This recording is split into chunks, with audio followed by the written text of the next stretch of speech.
এই জন্য বাবাজি আমার ভাইরা, এক নম্বরে কি আল্লাহ নবী সুন্দর করে বললেন, আল-মারআতু ইযা সাল্লাত খামসা, মহিলা যদি 5 ওয়াক্ত নামাজ পড়ে, ওয়া সামাত শাহরাহা, রমজান মাসে রোজা রাখে, ওয়া হাসানাত ফারজাহা ওয়া আতাত বালাহা, আল্লাহ নবী বললেন 3 নম্বর হলো নিজের শরীরটাকে, দেহটাকে আবৃত করে ঢেকে রাখে। 4 নম্বর হলো যাদের বিয়ে শাদী হয়েছে, স্বামীর মন জয় করে, স্বামীর সন্তুষ্টি অর্জন করে, স্বামীকে খুশি রাখে। আমি রাসূলুল্লাহ বলছি, এই 4টে কাজ করলে আল্লাহ রাজি হয়ে গিয়ে জান্নাতে প্রবেশ করার অনুমতি দিয়ে দেবে। শুনছেন? তাহলে 1 নম্বরে কি 5 ওয়াক্ত নামাজ। খুব ধ্যান দেন, 5 ওয়াক্ত নামাজ, এটা হলো নাম্বার 1। কোন মহিলাগুলো, যে মহিলাগুলো নাবালিকা থেকে সাবালিকার খাতায় পদার্পণ করেছে, সাবালিকার খাতায় পৌঁছেছে, ওই মহিলাগুলো 5 ওয়াক্ত নামাজ ছেড়ে দিতে পারবে না। 5 ওয়াক্ত নামাজ তাকে পড়তে হবে। শরীয়ত যে কারণে তার জন্য ছাড় দিয়েছে, শরীয়তের হুকুম ছাড়া সে কিন্তু ইচ্ছাকৃতভাবে নামাজ ছেড়ে দিতে পারবে না। দ্বিতীয় নম্বরে, 2 নম্বরে কি রমজান মাসে রোজা রাখা। দ্বিতীয় নম্বরে হলো রোজার মাসে রোজা রাখে। দ্বিতীয় নাম্বার হলো রমজান মাসে আল্লাহ রাব্বুল আলামিন 1 মাস রোজা ফরজ করে দিয়েছে। ওই মহিলাগুলো রোজা রাখবে কারা? নাবালিকার খাতা থেকে সাবালিকার খাতায় যারা পদার্পণ করেছে, শরীয়ত যে কারণে তার জন্য ছাড় দিয়েছে, সেটা ছাড়া ইচ্ছাকৃতভাবে সে রোজা ছাড়তে পারবে না। রমজান মাসে রোজা রাখবে। এই রমজান মাসে রোজা রাখবে, 5 ওয়াক্ত নামাজ পড়বে, এই দুটো কাজ। আর 3 নম্বর হলো, তৃতীয় নাম্বার হলো, 3 নম্বর হলো পর্দা। এই পর্দা, এই পর্দার মধ্য দিয়ে চলবে, পর্দা কিন্তু সে ছাড়বে না। এই পর্দার মধ্য দিয়ে চলবে। আল্লাহ রাব্বুল আলামিন তার জন্য পর্দা ফরজ করে দিয়েছেন, পর্দা সে ছেড়ে দিতে পারবে না। এই জন্য শরীরকে ঢেকে রাখবে, আবৃত করবে, ঢেকে রাখবে।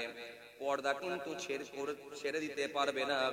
সে কিন্তু বাবাজি আমার ভাইরা, পর্দা করবে, ছেড়ে দিতে পারবে না। কারণ ছেড়ে দিলে আমার আল্লাহ তার উপর নারাজ হয়ে যাবেন। পর্দা কিন্তু তাকে করতেই হবে। সে কিন্তু নামাজ রোজা যেমন করবে, শরীরটাকে, দেহটাকে পর্দার মধ্যে রাখবে। এই পর্দার মধ্যে দিয়ে শরীরটাকে ঢেকে রাখবে। এই পর্দার মধ্যে থাকবে, শরীরকে কিন্তু সে বড় পুরুষকে দেখিয়ে ঘুরে বেড়াতে পারবে না। কারণ বাবাজি আমার ভাইরা, পর্দা হলো ফরজ, এটা আল্লাহ তার জন্য ফরজ করে দিয়েছে। এটা কিন্তু সে ছেড়ে দিতে পারবে না। এই 4টে কাজ করবে, পর্দার মধ্যে চলবে। কেন আল্লাহ কুরআনে কারীমের মধ্যে বলেছেন, ইয়া আইয়ুহান নবী কুল্লি লিআজওয়াজিকা ওয়া বানাতিকা ওয়া নিসাইল মুমিনিনা ইউদনিনা আলাইহিন্না মিন জালাবিবিহিন্না। আল্লাহ রাব্বুল আলামিন সুন্দর করে বললেন, হে আমার নবী, হে আমার দোস্ত, আপনি আপনার বিবিদেরকে, আপনি আপনার স্ত্রীদেরকে, আপনি আপনার কন্যাদিগকে এবং মুমিনদের নারীদেরকে, স্ত্রীদেরকে আপনি জানিয়ে দেন তারা যেন পর্দার মধ্যে থাকে। এবার আসেন পর্দা। এই পর্দা কতটা করবে? ও ঠান্ডা বেরেনে বোঝেন, এই পর্দা কতটা করবে? মহিলার গোটা শরীরটাই হলো সতর, এটা ঢেকে রাখতে হবে, মাথা থেকে পা পর্যন্ত ঢেকে রাখতে হবে মহিলা। পুরুষের জন্য কতটা? ও ভালো করে শোনে, পুরুষের জন্য হলো এই নাভির উপর থেকে দিয়ে হাঁটুর নিচ পর্যন্ত, বা হাঁটু পর্যন্ত, হাঁটুর নিচ পর্যন্ত এই সতর ঢেকে রাখা। আর মহিলার জন্য, মহিলার জন্য হলো মাথা থেকে নিয়ে পা পর্যন্ত ঢেকে রাখা। তবে শরীয়ত তার 3 জায়গা ছাড় দিয়েছে। 1 নম্বরে কি? 1 নম্বরে এই জায়গাটা ছাড় দেওয়া। শুনছেন আপনারা? এই জায়গাটা ছাড় দেওয়া। দ্বিতীয় নম্বরে এই জায়গাটা ছাড় দেওয়া হয়েছে, এই জায়গাটা ছাড় আছে, এই জায়গাটা ছাড় আছে। আর 3 নম্বরে কি, এই যে পায়ের গিরা দেখছেন না, এই যে এর নিচের অংশটা, এই জায়গাটা খালি ছাড় দেওয়া আছে। বাকি কোনো জায়গা কিন্তু সে ছেড়ে দিতে, কথা বলছেন না কেন, ছেড়ে দিতে, খুলে রাখতে পারবে না। তবে বাকিগণের মতে, ওলামায়ে কেরামদের মতে, আজকের দিনে বর্তমানে এই ফাসাদের যুগেতে মানুষের মনগুলো খারাপ হয়ে যাওয়ার কারণে, মানুষের দৃষ্টি খারাপ হয়ে যাওয়ার কারণে বলা হয়েছে কি, মুখটা পর্যন্ত, অর্থাৎ এই পর্যন্ত ঢেকে রাখো, এই পর্যন্ত ঢেকে রাখো। কারণ মানুষের দৃষ্টি খারাপ হয়ে যাবার জন্য। কথা শুনছেন কি বলছি? তাহলে এই পর্যন্ত ঢেকে রাখা, বলছেন, তাহলে এই পর্যন্ত ঢেকে রাখা, বাকি গোটা শরীরকে সে ঢেকে রাখে এবং ঢিলা পোশাক দিয়ে তার শরীরকে সে পরপুরুষের হাত থেকে সুরক্ষিত রাখবে। এটা হলো পর্দা, এটা হলো পর্দা।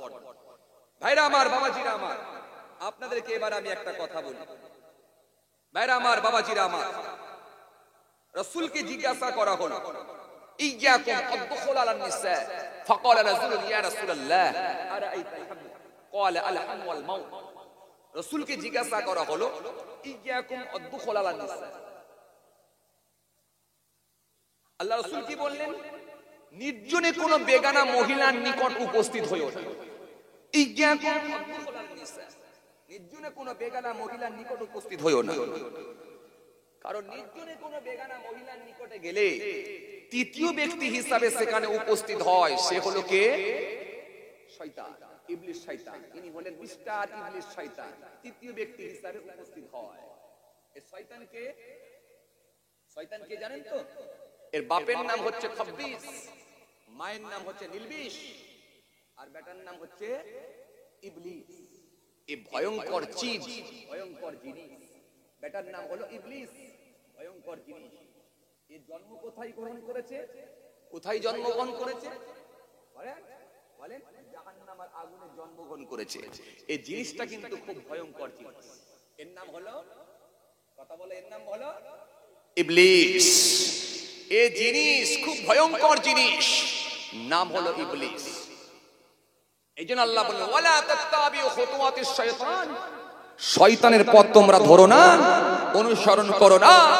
আমি আল্লাহ বলছি, ইন্নাহু আদুউম মুবিন, নিশ্চয় সে হলো তোমাদের প্রকাশ্য শত্রু, প্রকাশ্য দুশমন। কথা শুনছেন? কিন্তু সেই শয়তানকে আজকে আমরা বন্ধু হিসাবে গ্রহণ করেছি। কথা বলেন ঠিক কিনা? এই কথা বলেন ঠিক কিনা? শয়তানকে আমরা বন্ধু হিসাবে গ্রহণ করে নিয়েছি। ইবলিস বলছে, রাতের বেলা ওয়াজ শুনতে যাবি, যা আপত্তি নেই, কিন্তু বিকেল বেলা, জলসার দিনে বিকেল বেলা একটা লটারির টিকিট মেরে দে। বিকেল বেলা লটারির টিকিট যদি মেরে দিস, জলসা রাতের বেলা শুনবি, অন্তত নিয়ত করে লটারির টিকিট মার। আল্লাহ যদি লটারি একটা লেগে যায়, ওই জলসায় আমি নিজে একটা 5,000 টাকা আমি ওখানে দান করব। একটা নিয়ত করে মার, ভালো দিনে আছে, ইনশাআল্লাহ লেগে যেতে পারে। আমরা বললাম, হ্যাঁ ঠিক আছে। ইবলিস বলছি, জলসা শুনতে যাবি, আপত্তি নাই, শুনতে যা, তবে রাত জেগে ওয়াজ শুনবি, রাত 1:30 2টো পর্যন্ত হবে। এত রাত পর্যন্ত কি করে জাগবি? অন্তত পকেটে 2 ব্যান্ডিল বিড়ি নিয়ে যা, মাঝে মাঝে চায়ের দোকানে যাবি আর 2টো করে টান দিবি, দিয়ে বলবি জলসা কিন্তু ভালোই হচ্ছে। আমরা বললাম, হ্যাঁ ঠিক আছে, ঠিক আছে, মেনে নিয়েছি। ইবলিস বলছে, ওয়াজ শুনতে যা, আপত্তি নেই, জলসা শুনতে যাবি, যা, আমি মানা করব না। তবে জলসার দিনে, ভালো দিনে রাতের বেলা ওয়াজ শুনবি। সকাল বেলা যখন মাছ বিক্রি করবি, তবে মনে রাখ, এই টাটকা মাছের রক্ত নিয়ে পচা মাছের গায়ে লাগিয়ে দিবি, চড়া দামে বিক্রি করে দিবি। বেলা 12টার সময় বলবি, টাটকা মাছের রক্ত, টাটকা মাছ আমি কাটছি আর রক্ত বেরোচ্ছে, লোকে তোর কথা বিশ্বাস করবে। আমরা বললাম, হ্যাঁ ঠিক আছে। কথা বলছেন না কেন? কথা বলে। ইবলিস বলছে হ্যাঁ জলসা শুনতে যাবি যা, আমি বারণ করব না। তুই পালসার মোটরসাইকেল নিয়ে ছেঁড়া একটা প্যান্ট পরে, ঢিলে একটা গেঞ্জি পরে, চুলের একটা কাটিং মেরে পালসার মোটরসাইকেল নিয়ে ওয়াজ শুনতে যা। তোর মাকে বলবি আমি ওয়াজ শুনতে যাচ্ছি, তোর মা বিশ্বাস করবে। তবে মনে রাখ সন্ধ্যা থেকে নিয়ে শেষ দোয়া পর্যন্ত যেন বসবি নি। মার্কেটে মার্কেটে ঘুরে বেড়াবি আর দোকানে দোকানে লাইন দিবি, পারলে একটু ফোন নম্বর গুলো জোগাড় করবি। আমরা বললাম হ্যাঁ ঠিক আছে। কথা বলছেন না কেন? এই যুবকরা বলছেন না কেন? কথা বলে। আমরা বললাম হ্যাঁ ঠিক আছে। ইবলিস বলল শোন আমার আপত্তি নেই, কিন্তু মনে রাখ এই সুযোগগুলো যেন হাতছাড়া করবি না। আমরা বললাম হ্যাঁ ঠিক আছে। সেই ইবলিসের কথা মেনে নিয়ে এসে বসি বলে এই জন্য এই জলসা আমাদের কোনো উপকারে আসে না। হে তরুণিয়া নওজোয়ান যুবকেরা, তৎকালীন সময়ে বাবাজি আমার ভাইরা এত লাইটিং ছিল না, মানুষের হাতে পয়সা ছিল না, এত সুন্দর সুন্দর স্টেজ বানানো হতো না, এত দামি দামি মাইক সেট ছিল না, এত সুন্দর প্যান্ডেল হতো না, এত ভালো ভালো চেয়ার দিয়ে মানুষকে বসার ব্যবস্থা করে দেওয়া হতো না। এত চেয়ার তাদের হাতে পয়সা ছিল না, চেয়ারের ব্যবস্থা হতো না, চেয়ারের ব্যাপার ছিল না, সিংহাসনের ব্যাপার ছিল না। ছেঁড়া চাটাইয়ের ওপরে, ছেঁড়া পাটির ওপরে, ছেঁড়া তিরপলের ওপরে বসে বসে বসে বসে ওয়াজ হয়েছে, ওয়াজ শুনেছে। যারা ওয়াজ করেছেন তারা আল্লাহর ওলি হয়েছে, যারা বসে বসে ওয়াজ শুনেছে তাদের অন্তরে এমন ওয়াজগুলো গেঁথে গিয়েছিল, ওই ওয়াজের মধ্যে এমন তাসির ছিল, আল্লাহকে রাজি করে তওবা করে মাফ চেয়ে নিয়ে মাহফিল থেকে বাড়ি চলে গেছে। পরবর্তী সময়ে সেই মানুষগুলো আল্লাহর ওলি হয়ে গেছে।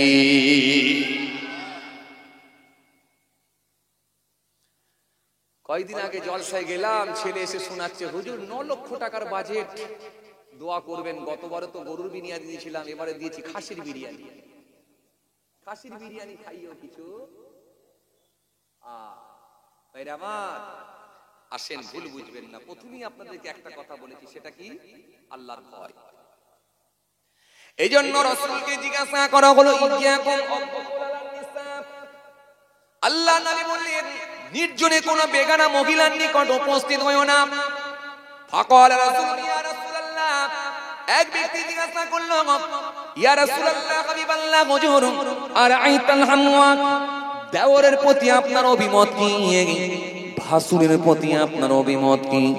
আল্লাহ নবী বললেন ক্বালা আল হামওয়াল মাউত। আল্লাহ নবী বললেন দেওর হলো মৃত্যু তুল্য, ভাসুর হলো মৃত্যু তুল্য। মৃত্যুর হাত থেকে তোমরা যেমন বাঁচার চেষ্টা করো, আমি রাসূলুল্লাহ বলছি দেওর থেকে তেমনই বাঁচো। মৃত্যুর হাত থেকে তোমরা যেমন বাঁচার চেষ্টা করো, আমি রাসূলুল্লাহ বলছি ভাসুরের হাত থেকে তেমনই বাঁচার চেষ্টা করো।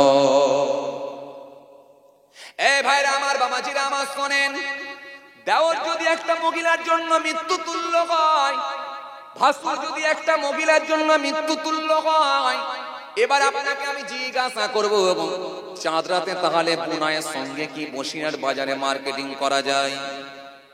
কথা বলেন না কেন? কথা বলছেন না কেন? দেওর যদি মৃত্যু তুল্য হয়, ভাসুর যদি মৃত্যু তুল্য হয়, তাহলে এবার আপনারা বলেন এই জলসা রাতে পর পুরুষের সঙ্গে বাবাজি আমার ভাইরা হাত ধরে কি দোকানে ঘোরা যায়?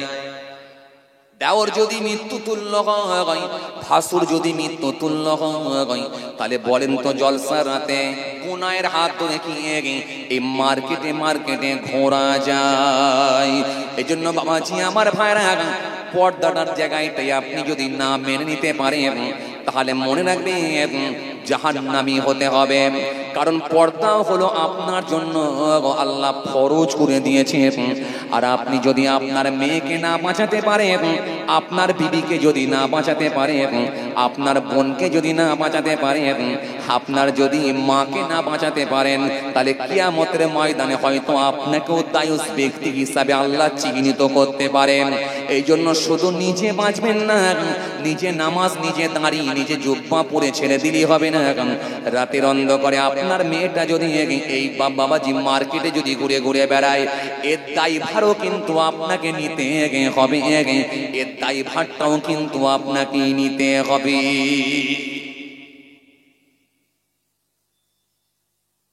কথা কিছু বুঝে যাচ্ছে? ও বাবাজি, শূন্যস্থান পূরণ করছি, গ্যাপ পূরণ বোঝেন আপনারা? হ্যাঁ, কথা বুঝতে পারছেন না? গ্যাপ পূরণ করছি গো বাবা। হ্যাঁ, নাহলে 44 থাকলে তো হাওয়া বেরিয়ে যাবে। ও তো ঘর পৌঁছাতে পৌঁছাতে দেখবেন সব শেষ।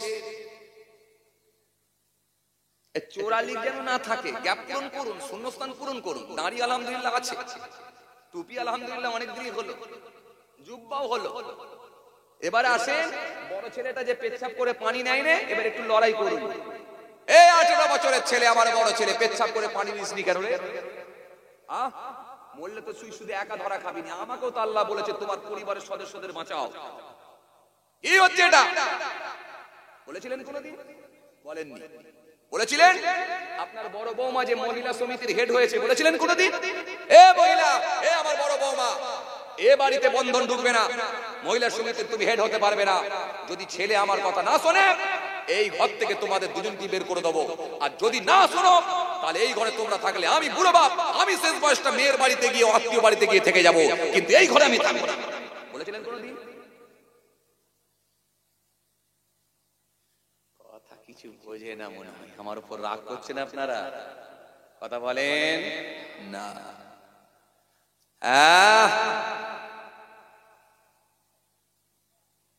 এত সহজ নয়। আল্লাহ কোরআনে কারীমের মধ্যে বলেছেন, ইয়া আইয়ুহাল্লাযীনা আমানুত্তাকুল্লাহ ওয়া দারু মা বাকিয়া মিনার রিবা ইন কুনতুম মুমিনিন। হে ঈমানদার, তোমরা আমাকে ভয় করো, আর সংক্রান্ত যত ভাগ বকিয়া আছে, সুদের ব্যাপার আছে, সব সেগুলোকে তোমরা পরিত্যাগ করো। ইন কুনতুম মুমিনিন, যদি তোমরা মুমিন হও। মুমিন হও। ইয়ামহাকুল্লাহু রিবা ওয়া ইউরবিস সাদাকাত আল্লাহু লা ইউহিব্বু কুল্লা কাফারিন আযীম। আল্লাহ বলেন, দান সাদকাকে আমি আল্লাহ বাড়িয়ে দিই, বৃদ্ধি করে দিই, সুদকে আমি আল্লাহ ধ্বংস করে দিই। সেই সুদের সঙ্গে তোমরা যদি সম্পৃক্ত হও, এটা তো আল্লাহ কখনো ছেড়ে দেবে না, ছেড়ে দেবে না। ভাইরা আমার, বন্ধুরা আমার, সাথী মহব্বতের ভাইরা, আপনার বাড়িতে যদি হারাম খাদ্য ঢোকে, আর আপনি মনে মনে ভাবছেন নাজাত পাওয়া যাবে, নাজাত পাওয়া যাবে না। বাড়িতে আপনি বিহায়াপনা করার একটা সুযোগ তৈরি করে দিয়েছেন। আপনার বাড়িতে বড় একটা কি বলে, আপনার দেওয়ালেতে একটা বিরাট 26 ইঞ্চি একটা ডিসপ্লে বসিয়ে দিয়েছেন, আর আপনি যে মসজিদে খুব নামাজ পড়ছেন নাকি? অত সহজ নয়, অত সহজ নয়। ভাইরা আমার, বন্ধুরা আমার, সাথী মহব্বতের ভাইরা, ভুল বুঝবেন না, রাগ করবেন না, বোঝার চেষ্টা করেন। জি বাবাজি আমার ভাইরা, আল মারআতু আওরাতুন ফাইযা খরাজাত ইস্তাশরাফা আশ-শাইতান। ভাইরা আমার, বাবাজিরা আমার, রাসূল করিম সাল্লাল্লাহু আলাইহি ওয়াসাল্লাম বলেছেন, মহিলা হলো গোপনীয় বস্তু। মহিলা যখন বাহির হয়, পুরুষদের চোখে শয়তান তাকে আকৃষ্ট করিয়া দেখায়। এজন্য মহিলাকে সব সময় সেফটি জায়গায় থাকতে হবে। এটাই হলো শরীয়তের হুকুম। পা থেকে মাথা পর্যন্ত ঢেকে রাখো। শুধুমাত্র বোরখা পরলে হয় না। আজকের দিনের বোরখা, হাই রে হাই, বোরখা তো গোটা শরীর, বোরখাতে যেন মনে হচ্ছে ডিজিটাল আয়না লাগানো আছে। কথা ঠিক কিনা ভুল বলে? বোরখার যা ডিজাইন, হাই রে হাই। আবার ওই বোরখাগুলো মার্কেট থেকে কিনে নিয়ে এসে, সেই বোরখাগুলোকে আবার নিয়ে এসে আবার দর্জি ঘরে পাঠিয়ে আবার স্কিন টাচ বানাচ্ছে। কথা বলছেন না কেন? জি, এই স্কিন টাচ জামা পরা, স্কিন টাচ বোরখা পরা, পুরুষের জন্য হোক মহিলার জন্য হোক, এগুলো হলো হারাম। আপনাকে ঢিলা পোশাক পরিধান করতে হবে, ঢিলা পোশাক করতে হবে, যাতে করে শরীরের কোনো অঙ্গ বোঝা না যায়। এমন একটা চাদর পরুন, এমন একটা জামা পরুন, এমন একটা বোরখা পরুন, যাতে করে শরীরের কোনো অঙ্গ বোঝা না যায়। রাসূল করিম সাল্লাল্লাহু আলাইহি ওয়াসাল্লামের দরবারে একজন অন্ধ সাহাবী আসছেন, উম্মে মাকতুম, অন্ধ সাহাবী আসছেন। আল্লাহ নবীর দরবারে একজন অন্ধ সাহাবী আসছেন।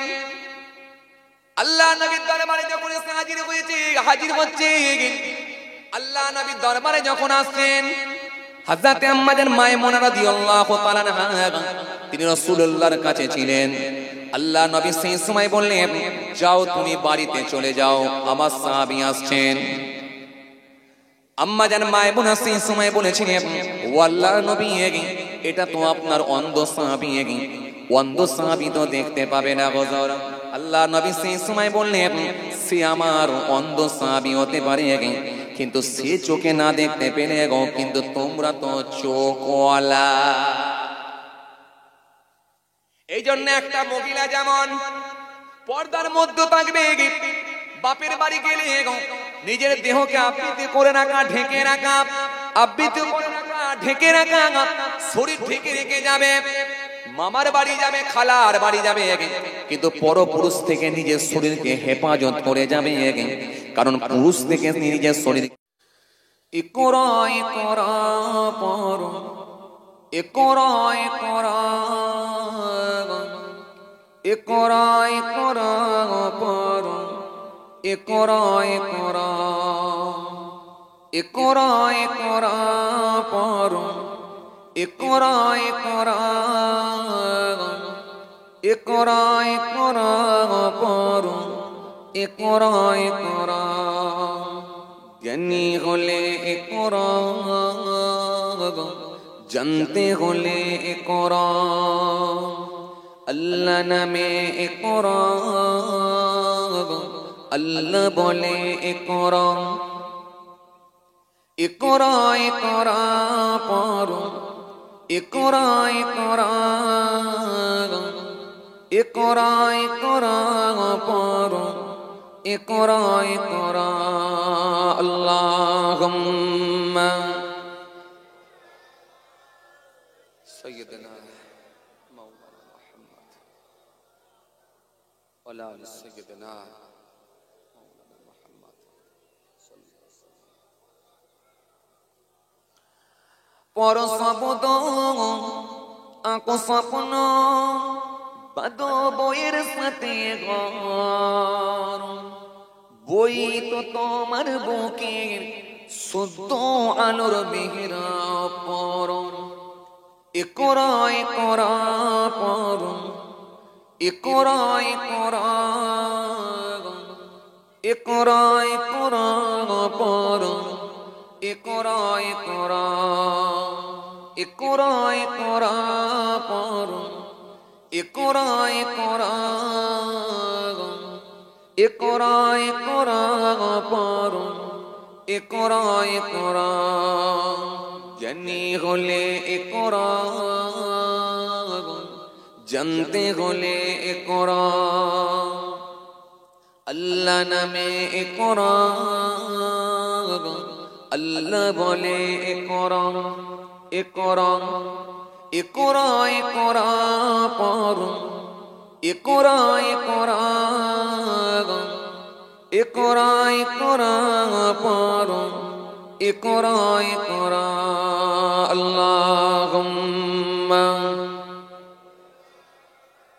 সাইয়্যিদিনা ওয়া আলা আলি সাইয়্যিদিনা মাওলানা।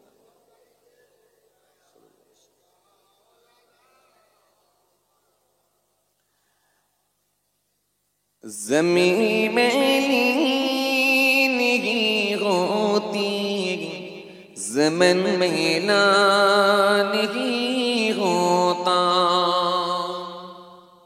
ज़मीं मैली नहीं होती, ज़मन मैला नहीं होता।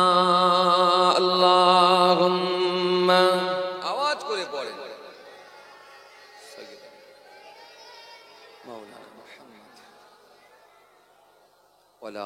सय्यदना मौलाना मुहम्मद सल्लल्लाहु अलैहि वसल्लम।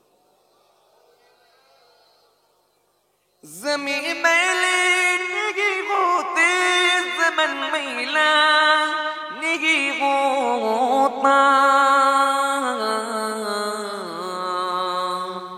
मोहम्मद की गुलामों का, मोहम्मद की गुलामों का कफन मैला नहीं होता।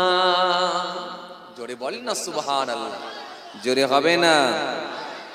मोहम्मद की गुलामों का कफन मैला नहीं होता। अल्लाहुम्मा सय्यदना मौलाना मुहम्मद व आले सय्यदना।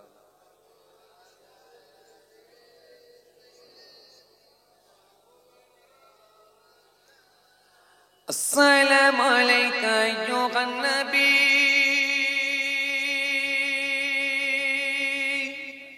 अस्सलामु अलैका अय्युहन नबी, अस्सलाम या नबी, अस्सलाम या नबी, अस्सलाम या नबी। पूर्ण नामाज संगे अस्सलाम या नबी, अस्सलाम या नबी, अस्सलाम या नबी, अस्सलाम या नबी, या नबी अस्सलाम, या नबी अस्सलाम, या नबी अस्सलाम। अल्लाहुम्मा सय्यदना व आले सय्यदना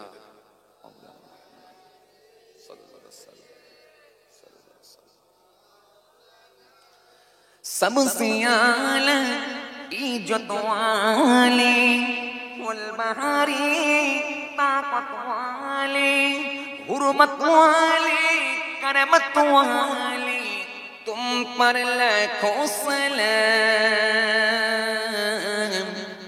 अस्सलाम या नबी, अस्सलाम या नबी, अस्सलाम या नबी, अस्सलाम या नबी, अस्सलाम या नबी, अस्सलाम या नबी, अस्सलाम या नबी, या नबी अस्सलाम, या नबी अस्सलाम, या नबी अस्सलाम। अल्लाहुम्मा सय्यदना मौलाना मुहम्मद व अला आलि।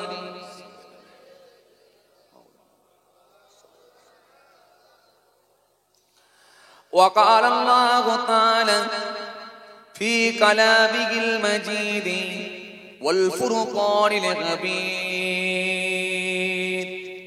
واعبدوا الله ولا تشركوا به شيئا وبالوالدين إحسانا وبذي القربى واليتامى والمساكين والجار ذي القربى والجار الجنوب والصاحب بالجنب وابن السبيل وما ملكت أيمانكم إن الله لا يحب من كان مختالا فخورا.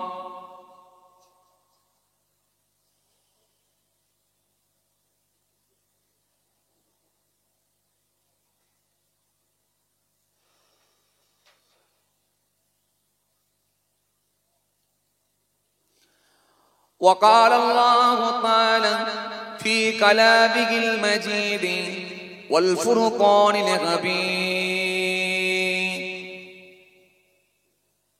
إن الله يأمركم أن تؤدوا الأمانات إلى أهلها وإذا حكمتم بين الناس أن تحكموا بالعدل ইন্নাল্লাহা নি'মা ইয়া'iযুকুম বিহি ইন্নাল্লাহা কানা সামিয়াম বাসীরা।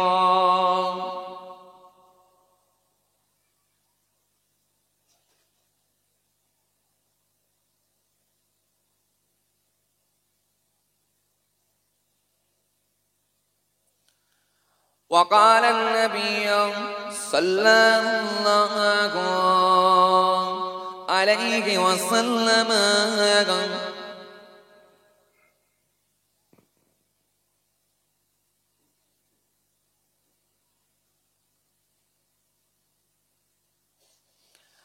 وعن عائشة قالت كان رسول الله صلى الله عليه وسلم يحب الحلوى والعسل إلى آخر الحديث أو كما قال.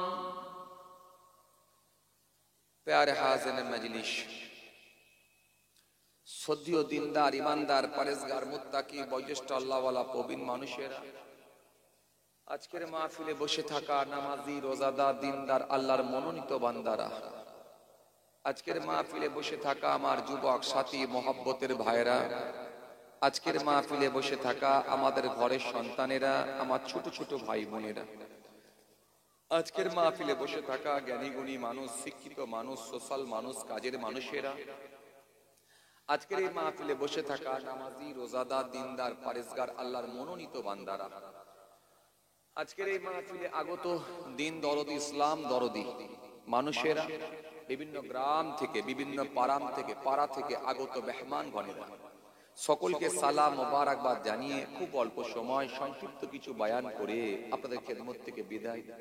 পাশাপাশি আরো জানাই, যারা আরিফ লোকে নাই, আল্লাহর জামিন ছেড়ে বিদায় নিয়েছেন, নশ্বর ধাম ত্যাগ করেছেন, আমাদের থেকে যারা পিতা হয়ে গেছেন, মাত্র 3.5 হাত জায়গা অধিকার করে অপেক্ষায় রত ইন্তজার করছেন, ওয়েট করছেন সে কিয়ামতের দিনের জন্য, ইলা ইয়াউমিল কিয়ামাহ, জানাই তাদেরকে আমি আমার অন্তরস্থল থেকে সালাম এবং মোবারকবাদ।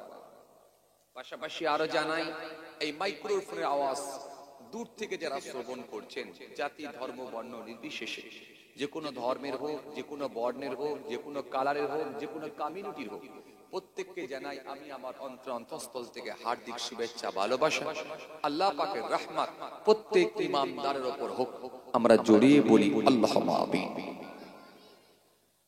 মাশাআল্লাহ, আজকের এই সংগ্রামপুর গ্রামের যুবক ভাইদের প্রচেষ্টায়, আপনাদের সকলের সহযোগিতায় প্রতি বছরের ন্যায় এবছর আল্লাহ করিয়ে নিয়েছেন এই সালে সওয়াবের মাহফিল, জিকরুল্লাহ জিকরুন নবীর মাহফিল। আমরা বেশ কিছু মানুষ এক জায়গায় সমবেত হয়েছি। লাইভ চলছে না তো কারো? আমি কিন্তু লাইভ দিই না ভাই, চলছে না তো? আল্লাহ নিয়ে এসেছেন আপনাদের খেদমতে, অল্প সময় সংক্ষিপ্ত কিছু বয়ান করে আপনাদের খেদমত থেকে বিদায় নেব।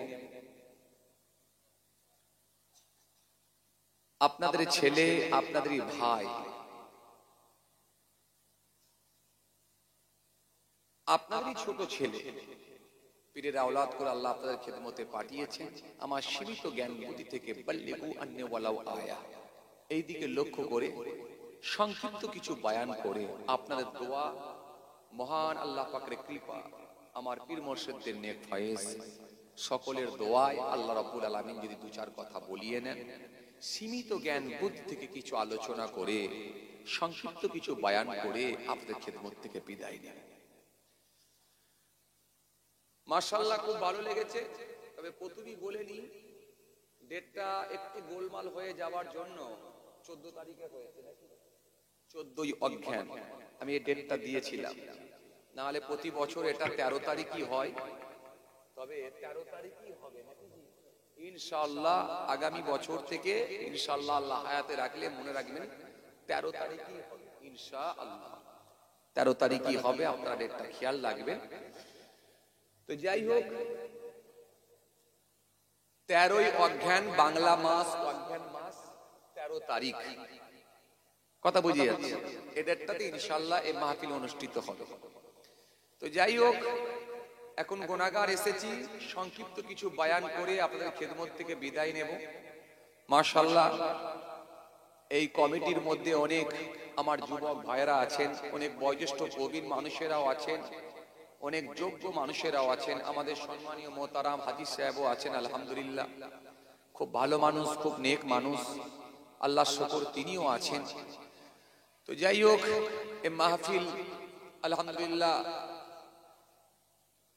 বহু বছর ধরে হয়ে আসছে, আল্লাহ শুকর। তো যাই হোক, আমারই তো মনে হয় 4বার না 5বার, ভাইরা বলছিলেন 4বার না 5বার, 5বার আসা হয়ে গেল, আল্লাহ শুকর।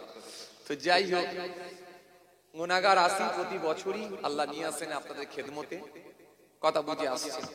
তো যাই হোক, আসুন সংক্ষিপ্ত কিছু বয়ান করে আপনাদের খেদমত থেকে বিদায়। দেখুন, জলসা মাহফিলটা এমন একটা হয়ে গেছে, এটা রোজের ব্যাপার হয়ে গেছে। একটু আমার দিকে তাকাবেন আর উত্তর দেবেন, কেউ ঘুমাবেন না।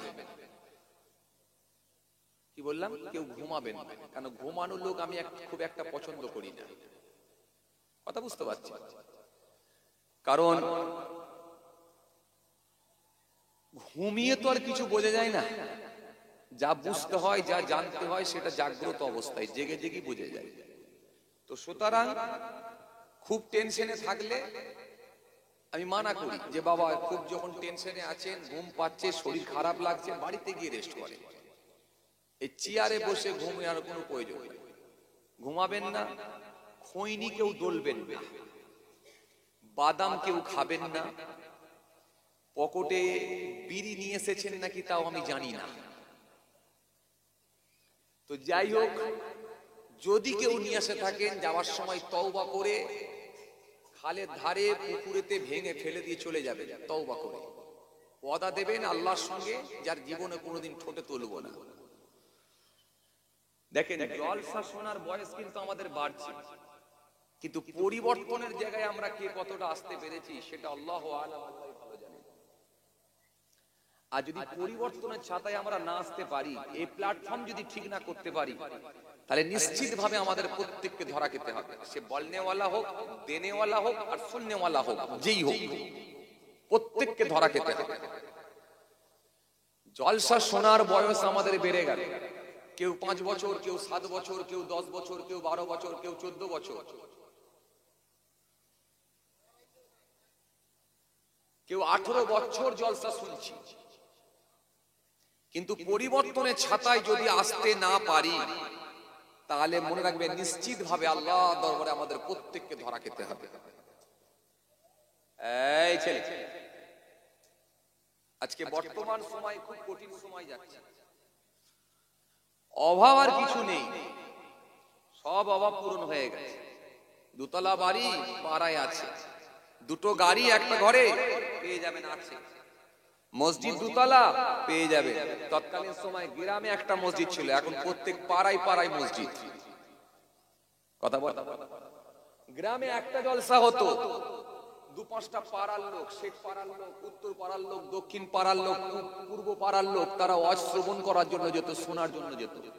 এখন প্রত্যেক পাড়ায় পাড়ায় জলসা হচ্ছে, পাড়ার লোকগুলো ঠিক মতো বেরোতে চায়। এরপরে আবার দেখবেন বাবাজি, জলসা এত হচ্ছে, জি একটা কমিটির মধ্যে 20টা ছেলে, তার ভেতরে আবার মনোমালিন্যর জায়গা তৈরি হচ্ছে, মনোমালিন্য হচ্ছে। এখন ভক্ত শিষ্যর ব্যাপার হয়ে গেছে, এ বলে ওই হুজুর লিয়াই, ওই বলে ওই হুজুর লিয়াই।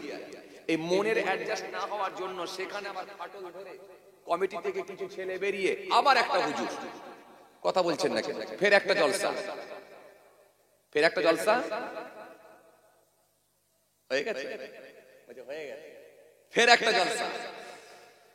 তো এর পরে আবার গ্রামে আবার নবী দিবসের জলসা, বাৎসরিক জলসা, ফাতিহা দোয়াজনাম, ফাতিহা ইয়াজনামের জলসা। আবার লোক মারা গেলে মৃত্যু দিবসকে কেন্দ্র করে, মৃত্যুর কথা মনে করে স্মরণ করে সব রেশানি, সেখানেও একটা জলসা। আবার একটা ছেলে হয়েছে বলে, 3টে মেয়ের পরে একটা ছেলে হয়েছে বলে শখ করে আবার বাপ পয়সা আছে ছাদের উপরে, সেও একটা জলসা। আবার বাচ্চার একটু মুসলমানি দিচ্ছে, সেখানেও একটা জলসা।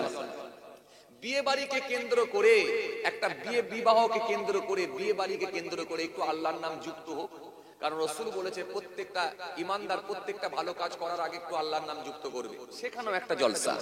তো সারা গ্রামে সারা পাড়ায় খালি জলসা জলসা জলসা। মসজিদ তৎকালীন সময়ে মাটির মসজিদ ছিল, সেগুলো এখন পাকা মসজিদ। এরপরে আলহামদুলিল্লাহ দুতলা মসজিদ। কথা বলেন, এখন পাড়ায় পাড়ায় মসজিদ। কথা ঠিক কিনা বল বলেন? এমনি পাড়ায় একটা ছিল মসজিদ, আবার এরপরে যদি আবার গোল জামা আর ফাড়া জামা যদি ঝগড়া লেগে যায় আবার একটা মসজিদ। কথা বলছেন না কেন? ফের একটা মসজিদ। আবার তারপরে আবার কমিটির ভেতরে যে বলছে আমি কেসিয়ার হব, ও বলছে আমি কেসিয়ার হব। এই কেসিয়ারের জায়গায় মনোমালিন্য হতে গিয়ে সেখান থেকে বেরিয়ে গিয়ে 4-6টা লোক নিয়ে কমিটি করে আবার দিল্লি বোম্বে চাঁদা তুলে আবার একটা মসজিদ। মসজিদের অভাব অভাব নেই। নামাজিও আলহামদুলিল্লাহ তুলনামূলক বেড়েছে, এরও অভাব নেই। সন্ধ্যা হলে 1-2 কাতার হয়ে যাচ্ছে মাগরিবের ওয়াক্তে, মোটামুটি নামাজিও বেড়েছে। দাঁড়িওয়ালাও মোটামুটি বেড়েছে। কথা বলছেন না কেন? বেড়েছে। কেউ হয়তো নবীর সুন্নত মনে করে দাঁড়ি রেখেছে, আবার অনেকে একটা ডিজাইন দেওয়া দাঁড়ি পছন্দ করে, সে একটু বিরাট কোহলির ডিজাইন আবার দাঁড়ি রেখেছে। তাহলে মোটামুটি সার্বিকভাবে আমি দাঁড়িওয়ালাও পেয়ে যাচ্ছি। তাহলে দাঁড়িওয়ালাও বাড়লো, মসজিদও বাড়লো, জলসাও বাড়লো। হুজুর দিন দিন নতুন নতুন হুজুর তৈরি হচ্ছে, এত হুজুর বেরোচ্ছে, হুজুরে মারপিট লেগে যাচ্ছে। কথা বলছেন না কেন? কথা বলে, এ হুজুর ওর বিরুদ্ধে লেগেছে, ও হুজুর ওর বিরুদ্ধে লেগেছে। কথা বলছেন না কেন? এখান থেকে ইট ছুটছে, উত্তর দিনাজপুরে গিয়ে পড়ছে। দিনাজপুর থেকে একটা পাথর ছুটছে তো 24 পরগনা এসে পড়ছে। কথা বলছেন না কেন? এই ঠেলাঠেলি ছিল না কিছুদিন আগে? কথা বলেন তো। হুজুরে এখন মারপিট লেগে যাচ্ছে, এত হুজুর বেরোচ্ছে। যত সোশ্যাল মিডিয়ায় দেখছে সব নতুন নতুন হুজুর বেরোচ্ছে, ভাবছে রাত গেলি মনে হয় ভালোই হচ্ছে। কথা বলছেন না কেন? যে যার জায়গায় আছে বুঝতে পারছে। তো হুজুরের অভাবটাও আজকের দিনে আর, বক্তার অভাব আজকের দিনে আর নাই। তাহলে মাশাআল্লাহ মসজিদের অভাব নাই, জলসার অভাব নাই, হুজুরের অভাব নাই, বক্তার অভাব নাই, পীরের অভাব নাই, পীর সাহেবের অভাব নাই, মসজিদের অভাব নাই, দাড়িওয়ালার অভাব নাই, নামাজির অভাব নাই। এবার আসেন ঘুরি একটু মাইনাস পয়েন্ট গুলো তুলে ধরি। এবার আসেন আর আজকের দিনে বলেন আলহামদুলিল্লাহ বন্ধন সুদ বাড়ি বাড়ি ঢুকে গেছে, এরও অভাব। কথা বলছেন না কেন? বাড়ি বাড়ি ঢুকেছে না ঢোকেনি? না আপনাদের এলাকায় ঢোকেনি মনে হয় নাকি? তাহলে সুদখোর হয়েছে? আহা, সুদখোর ঢুকেছে। বলেন, তাহলে সুদখোর ঢুকে গেছে। বিড়িওয়ালাও বেড়েছে না কমেছে? কথা বলেন, বিড়িওয়ালাও বেড়েছে। আচ্ছা লটারিখোর বেড়েছে না কমেছে? বেড়েছে। লটারিখোরও বেড়েছে। আচ্ছা বেপরদা বেড়েছে না কমেছে? বেড়েছে। তাহলে এই দিকটাও বেড়েছে, মানে ও দিকটা যেমন বাড়ছে এদিকটাও। আচ্ছা তাহলে ওইগুলো কেন বাড়ছে? ওগুলো বাড়াচ্ছেন মানে এগুলো কমানোর জন্য। কথা বলছেন না কেন? ওগুলো বাড়ানো হচ্ছে মানে এগুলো কমানোর জন্য। তাহলে এগুলো যদি বেড়ে যায় তাহলে কি হলো? এবার আপনি আসেন, এবার আপনি বলেন এগুলো যদি বেড়ে যায় তাহলে এই সমাজে কেমন উপকার হচ্ছে বলে মনে হয়?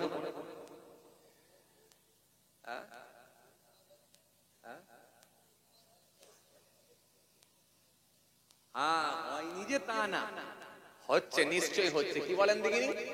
মৌলবীদের কিছু মালকড়ি পেট পকেটে জমছে। কথা বলছেন না কেন? আর শ্রোতাদের কিছু আলহামদুলিল্লাহ খিচুড়ি আর কথা একটু খাওয়া দাওয়া মোটামুটি ভালোই হচ্ছে। মাঝখান দিয়ে লাভ কিছু। ভাইরা ভালো করে শোনেন, সর্বপ্রথম একটা কথা মনে রাখবেন, আপনার নামাজ, আপনার দাড়ি, আপনার টুপি, আপনার জুব্বা, আপনার লেবাস, আপনার পোশাক, আপনার জলসা, আপনার ওয়াজ, আপনার দাড়ি, আপনার টুপি সেই পর্যন্ত উপকারে আসবে না যতক্ষণ পর্যন্ত আপনার ভেতরে ইত্তাকুল্লাহ, আল্লাহর ভয় পরিপূর্ণভাবে না ঢোকাতে পারে।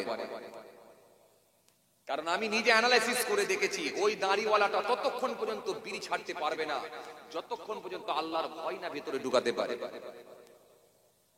ওই সবজি বিক্রেতা ততক্ষণ পর্যন্ত প্রতারণার খাতা থেকে বেঁচে যেতে পারবে না, বাঁচতে পারবে না যতক্ষণ পর্যন্ত আল্লাহর ভয় না ভিতরে ঢুকাতে পারে। ওই নামাজিটা ততক্ষণ পর্যন্ত সে পরিপূর্ণ ঈমানদার হতে পারবে না যতক্ষণ পর্যন্ত আল্লাহর ভয় না ঢোকাতে পারে। কারণ নামাজ পড়ে যদি মিথ্যা বলতে হয় তার মানে বুঝতে হবে তার ভেতরে আল্লাহর ভয় এখনো পরিপূর্ণ ঢোকেনি। আল্লাহ কোরআনে বলেছেন তোমরা আমাকে ভয় করো, ভয় করো এবং করার মতো করো, যেমন করা দরকার তেমন করো। কোরআন স্পষ্ট ঘোষণা দিয়েছে। আল্লাহ রাব্বুল আলামিন সুন্দর করে বলেছেন ইয়া আইয়ুহাল্লাযীনা আমানুত্তাকুল্লাহ, হে ঈমানদারেরা তোমরা আমি আল্লাহকে ভয় করো, ভয় করো, ভয় করো, আমাকে ভয় করো। আর আল্লাহর ভয়টা যদি আপনি ভেতরে পরিপূর্ণভাবে ঢোকাতে পারেন তখনই সুদের খাতা থেকে আপনি আপনার নিজের নামকে ডিলিট করতে পারবেন, সুদের খাতা থেকে বেরিয়ে আসতে পারবেন, সুদকে আপনি প্রত্যাহার করতে পারবেন, মিথ্যাকে আপনি প্রত্যাহার করতে পারবেন, অহংকারকে আপনি বিসর্জন দিতে পারবেন, রিয়া গীবতকে আপনি ত্যাগ করে দিতে পারবেন, প্রত্যাহার করতে পারবেন। শর্ত হলো কি ইত্তাকুল্লাহ, আল্লাহর ভয়। কারণ আল্লাহর ভয় ঢোকাতে পারলেই সে মিথ্যার হাত থেকে, সুদের হাত থেকে, গীবতের হাত থেকে, প্রতারণার হাত থেকে, লেটিয়ারির হাত থেকে, চিটিংবাজের হাত থেকে, মেরে নেওয়ার হাত থেকে, কেড়ে নেওয়ার হাত থেকে, হিংসার হাত থেকে, গীবত থেকে, সমস্ত কিছু থেকে নিষ্কৃতি পাবে যদি তার ভেতরে পরিপূর্ণভাবে আল্লাহর ভয় ঢোকাতে পারে। জোরে বলতে পারেননি? আরো জোরে বলতে পারেননি? আসলে আমাদের ভেতরে যদিও কিঞ্চিত কিঞ্চিত ভালো কাজ ঢুকলে কি হবে, আমাদের ভেতরে কিন্তু আল্লাহর ভয়টা চলে গেছে। এই আল্লাহর ভয় চলে যাওয়ার কারণে আজকে মুখে দাঁড়ি রেখে মিথ্যা বলছি। আল্লাহর ভয় চলে যাওয়ার কারণেই আজকে পাল্লা পড়ে আমরা কম দিতে অভ্যস্ত হয়েছি। আল্লাহর ভয় চলে যাওয়ার কারণেই 5 ওয়াক্ত নামাজ পড়ছি অথচ বাড়িতে বন্ধন ঢুকিয়ে রেখেছি। আল্লাহর ভয় চলে যাওয়ার কারণেই এখনো হুক মেরে কারেন্টের লাইন নিয়ে এখনো পর্যন্ত সেই পাকার হাওয়াকে তাহাজ্জুদের নামাজ চালাচ্ছি। কি বলছি বুঝতে পারছেন? ফার্স্ট আল্লাহর ভয়। একটা কথা মনে রাখবেন, আল্লাহর ভয়। কেউ দেখতে পায় না কিন্তু আমি আমার মাবুদকে লুকাতে পারবো না। কেউ দেখতে পায় না কিন্তু আমি আমার মাবুদকে লুকাতে পারবো না। কেউ জানতে পারে না কিন্তু আমি আমার মাবুদের হাত থেকে কিন্তু রেহাই পাবো না। কেউ দেখতে পায় না, আমার মাবুদ দেখছে, তিনাকে কিন্তু আমি লুকাতে পারবো না। কেউ বুঝতে পারবে না কিন্তু আমার মাবুদ জানবে, তিনার কাছ থেকে কিন্তু আমি বেঁচে উঠতে পারবো না।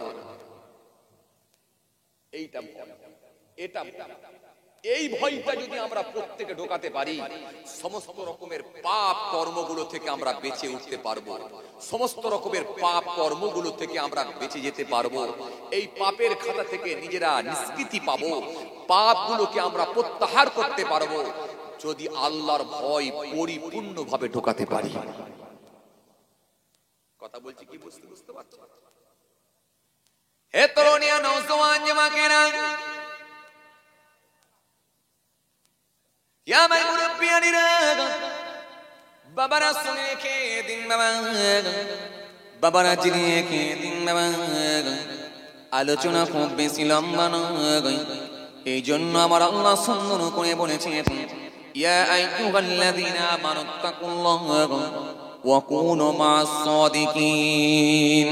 হে ঈমানদারেরা তোমরা আমি আল্লাহকে ভয় করো, ভয় করো, ভয় করো। আর সত্যবাদী যারা হয়ে গেছে, আমার মনোনীত বান্দা যারা হয়ে গেছে, আমার যারা মাহবুব বান্দা হয়ে গেছে, তাদের সঙ্গী তোমরা হয়ে যাও। জোরে বলতে পারেন না? আরো জোরে হয় না? সমস্যাটা কোথায় জানেন? আমরা যখন খাজা বাবার খাজাগিরি বিনওয়াজ হুজুরের ওয়াজ যখন আমরা শ্রবণ করি তখন আমাদের মনটা চেঞ্জ হয়ে যায়। জোরে একবার সুবহানাল্লাহ বলে দিয়ে বড় পীরের যখন ওয়াজ শুনি আমাদের মনটা চেঞ্জ হয়ে যায়। জোরে বলে দিই সুবহানাল্লাহ।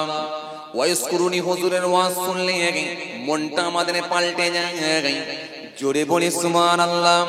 বড় পীরের ওয়াজ শুনলে আমরা বলি সুবহানাল্লাহ।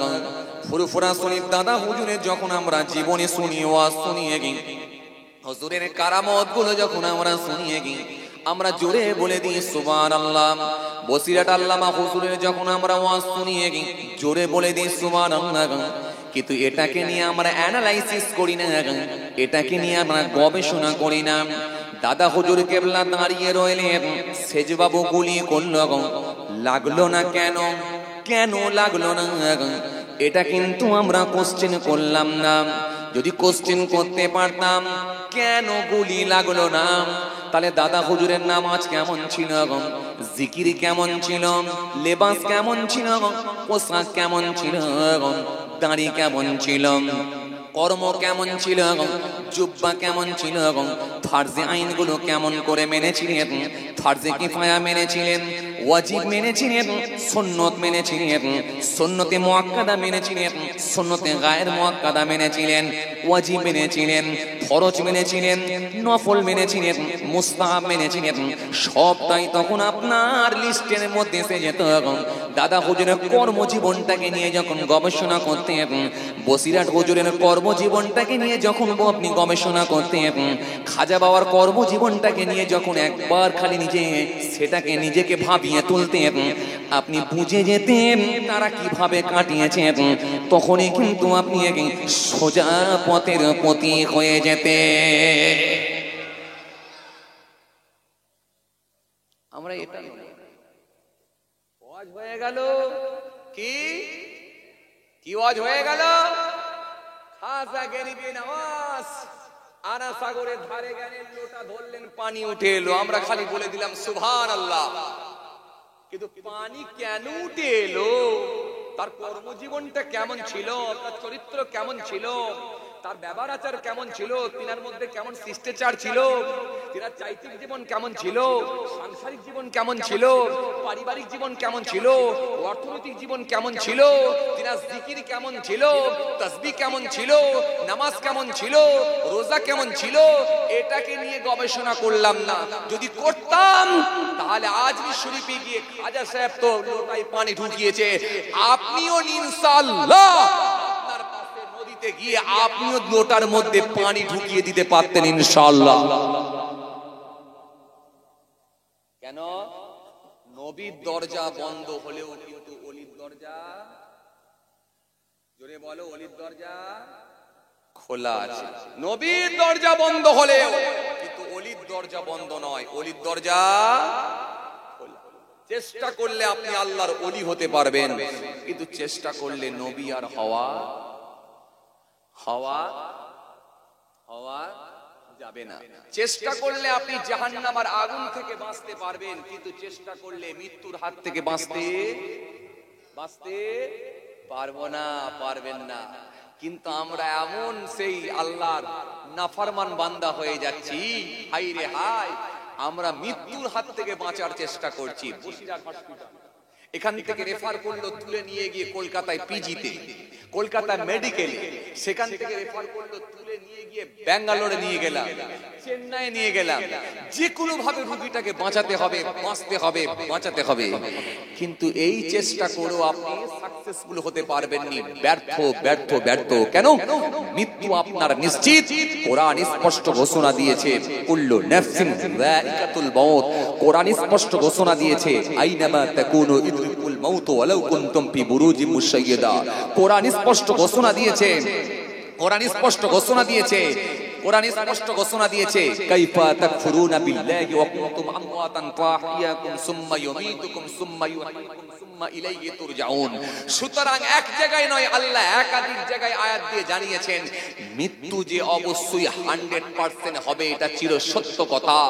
মৃত্যুর হাত থেকে কেউ রেহাই পায়নি, কোনো সন্দেহের অবকাশ নাই, সন্দেহ করার জায়গা নাই।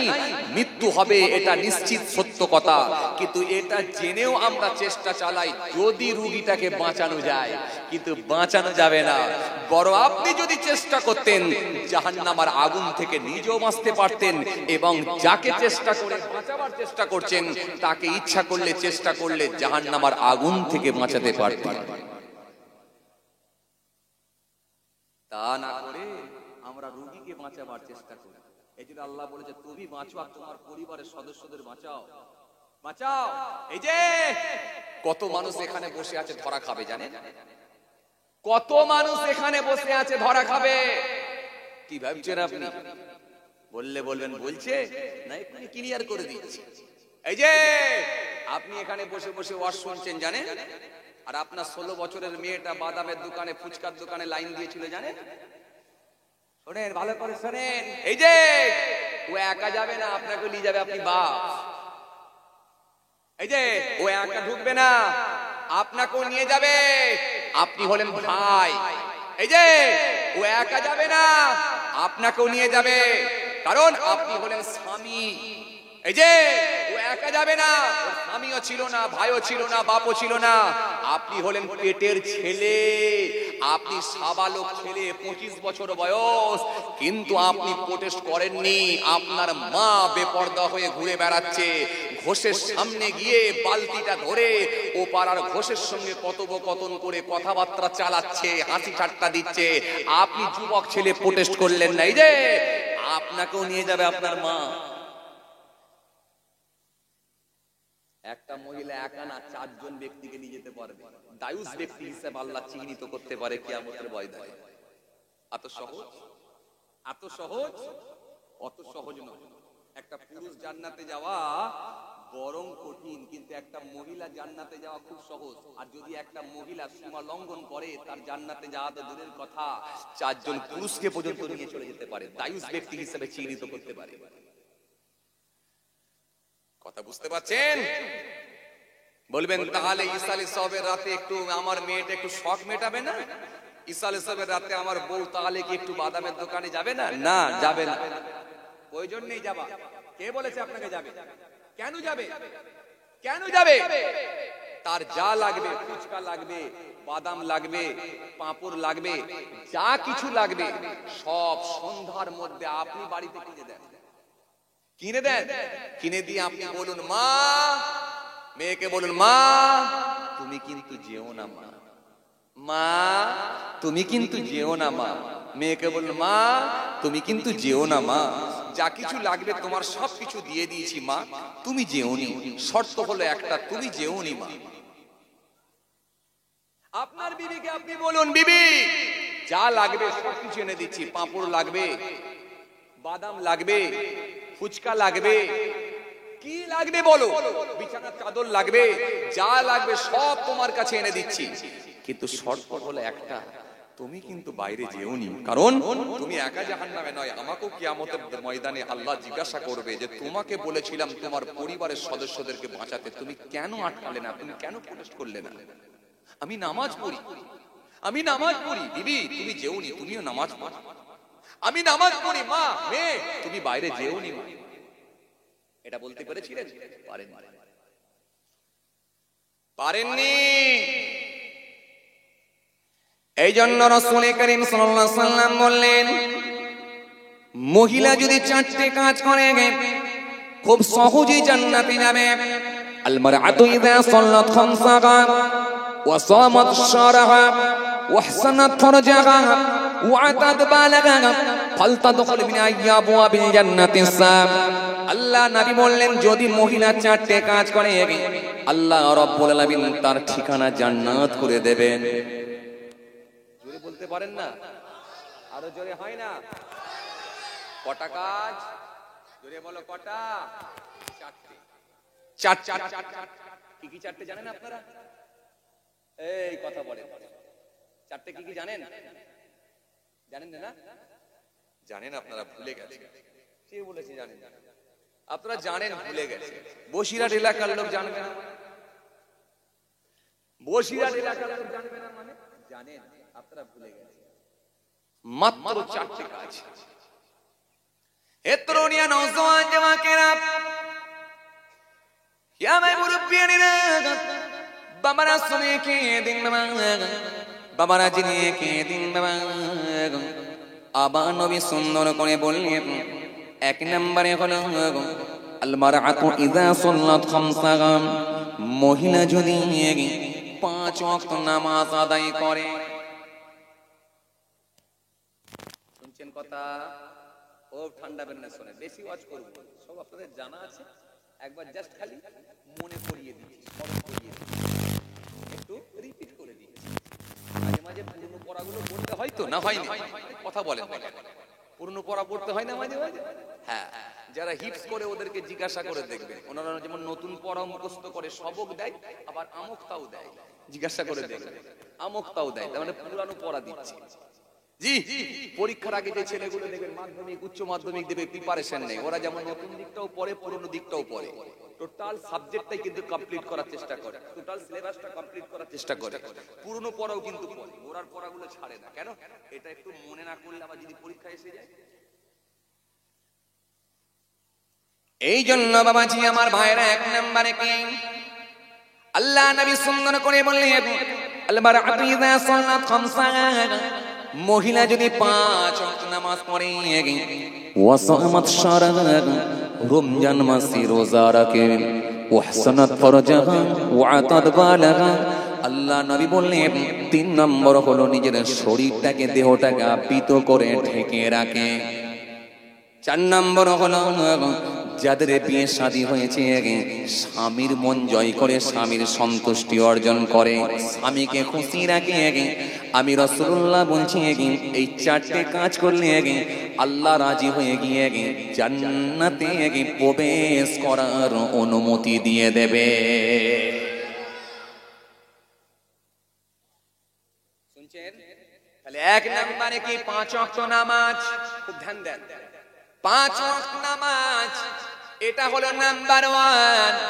কোন মহিলাগুলো, যে মহিলাগুলো নাবালিকা থেকে সাবালিকার খাতায় পদার্পণ করেছে, সাবালিকার খাতায় পৌঁছেছে, ওই মহিলাগুলো 5 ওয়াক্ত নামাজ ছেড়ে দিতে পারবে না। 5 ওয়াক্ত নামাজ তাকে পড়তে হবে। শরীয়ত যে কারণে তার জন্য ছাড় দিয়েছে, শরীয়তের হুকুম ছাড়া সে কিন্তু ইচ্ছাকৃতভাবে নামাজ ছেড়ে দিতে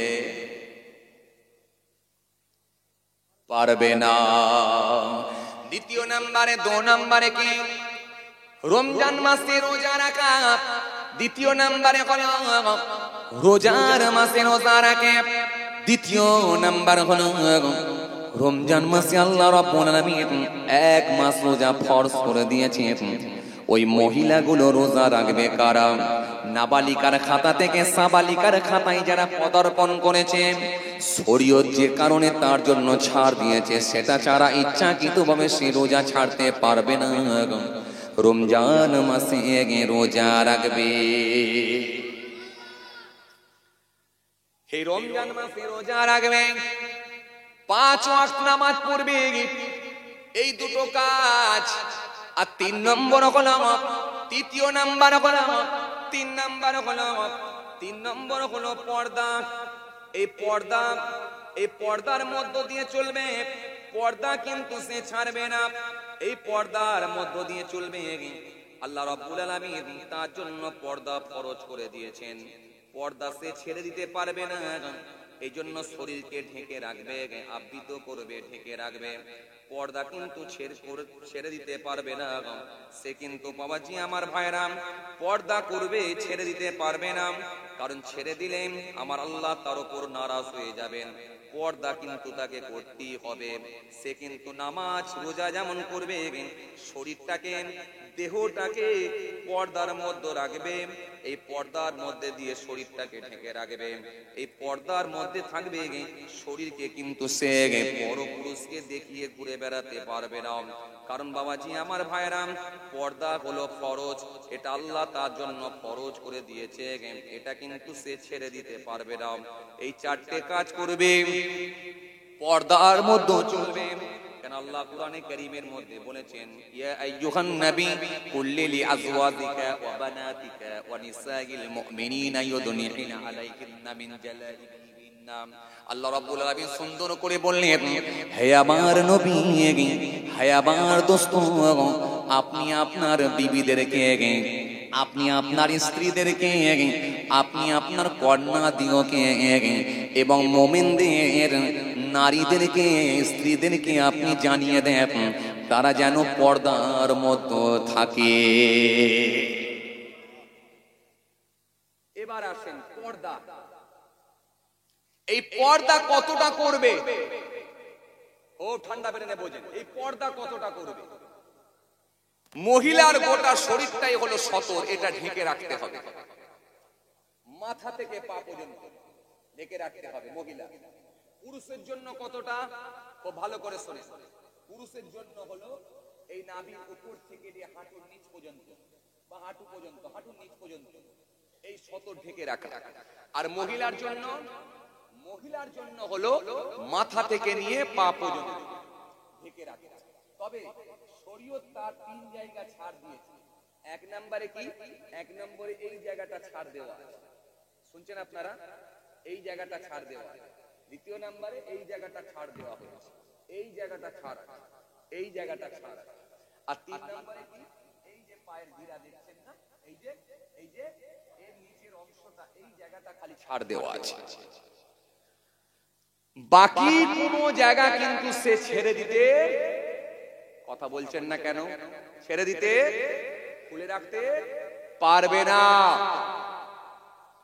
তবে বাকিগণের মতে, ওলামায়ে কেরামদের মতে, আজকের দিনে বর্তমানে এই ফাসাদের যুগেতে মানুষের মনগুলো খারাপ হয়ে যাওয়ার কারণে, মানুষের দৃষ্টি খারাপ হয়ে যাওয়ার কারণে বলা হয়েছে কি, মুখটা পর্যন্ত, অর্থাৎ এই পর্যন্ত ঢেকে রাখো, এই পর্যন্ত ঢেকে রাখো। কারণ মানুষের দৃষ্টি খারাপ হয়ে যাবার জন্য। কথা শুনছেন কি বলছি?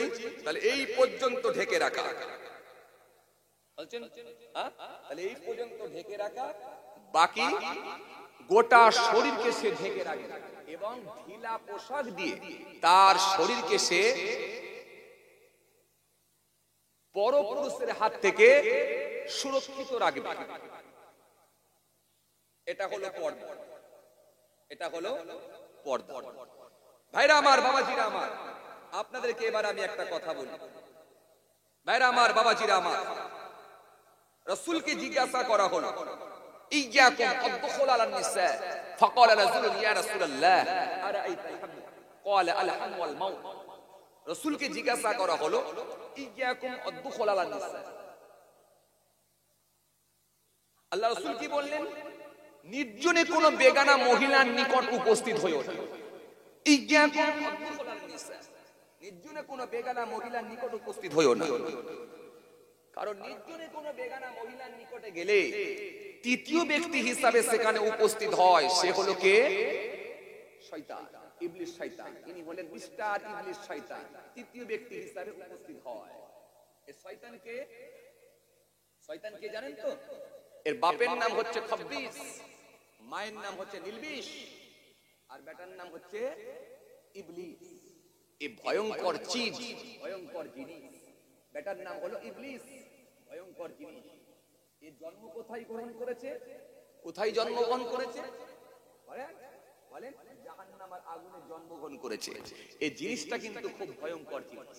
এর নাম হলো, কথা বলে, এর নাম হলো ইবলিস।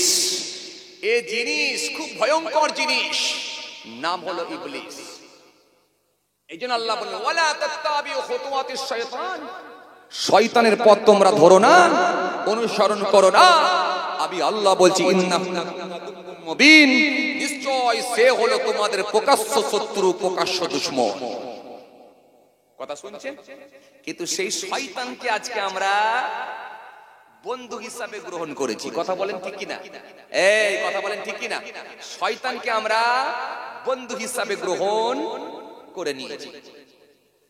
ইবলিস বলছেন, রাতের বেলা ওয়াজ শুনতে যাবি, যা আপত্তি নেই, কিন্তু বিকেল বেলা, জলসার দিনে বিকেল বেলা একটা লটারির টিকিট মেরে দে। বিকেল বেলা লটারির টিকিট যদি মেরে দিস, জলসা রাতের বেলা শুনবি, অন্তত নিয়ত করে লটারির টিকিট মার।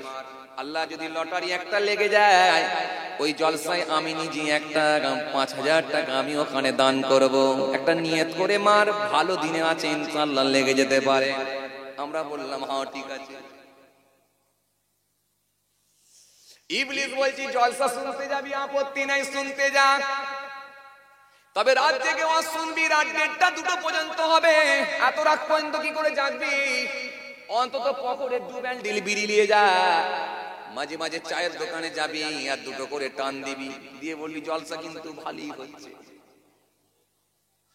আমরা বললাম হ্যাঁ ঠিক আছে মেনে নিয়েছি। ইবলিস বলছে ও শুনতে যা, আপত্তি নেই, জলসা শুনতে যাবি যা, আমি বানা করব না। তবে জলসার দিনে ভালো দিনে রাতের বেলা ওয়াজ শুনবি, সকাল বেলা যখন মাছ বিক্রি করবি তবে মনে রাখ এই টাটকা মাছের রক্ত নিয়ে পচা মাছের গায়ে লাগিয়ে দিবি, চড়া দামে বিক্রি করে দিবি। বেলা 12টার সময় বলবি টাটকা মাছের রক্ত, টাটকা মাছ আমি কাটছি আর রক্ত বেরোচ্ছে, লোকে তোর কথা বিশ্বাস করবে। আমরা বললাম হ্যাঁ ঠিক আছে। কথা বলছেন না কেন? কথা বলেন। ইবলিস বলছে হ্যাঁ জলসা শুনতে যাবি যা, আমি বারণ করব না। তুই পালসার মোটরসাইকেল নিয়ে ছেঁড়া একটা প্যান্ট পরে, ঢিলে একটা গেঞ্জি পরে, চুলের একটা কাটিং মেরে পালসার মোটরসাইকেল নিয়ে ওয়াজ শুনতে যা। তোর মাকে বলবি আমি ওয়াজ শুনতে যাচ্ছি, তোর মা বিশ্বাস করবে। তবে মনে রাখ সন্ধ্যা থেকে নিয়ে শেষ দোয়া পর্যন্ত যেন বসবি নি। মার্কেটে ঘুরে বেড়াবি আর দোকানে লাইন দিবি, পারলে একটু ফোন নম্বর গুলো জোগাড় করবি। আমরা বললাম হ্যাঁ ঠিক আছে। কথা বলছেন না কেন? এই যুবকরা বলছেন না কেন? কথা বলে। আমরা বললাম হ্যাঁ ঠিক আছে। ইবলিস বলল শোন আমার আপত্তি নেই, কিন্তু মনে রাখ এই সুযোগগুলো যেন হাতছাড়া করবি না। আমরা বললাম হ্যাঁ ঠিক আছে। সেই ইবলিসের কথা মেনে নিয়ে এসে বসি বলে এই জন্যই জলসা আমাদের কোনো উপকারে আসে না। হে তরুণিয়া নওজোয়ান যুবকেরা, তৎকালীন সময়ে বাবাজি আমার ভাইরা এত লাইটিং ছিল না, মানুষের হাতে পয়সা ছিল না, এত সুন্দর সুন্দর স্টেজ বানানো হতো না, এত দামি দামি মাইক সেট ছিল না, এত সুন্দর প্যান্ডেল হতো না, এত ভালো ভালো চেয়ার দিয়ে মানুষকে বসার ব্যবস্থা করে দেওয়া হতো না। এত চেয়ার তাদের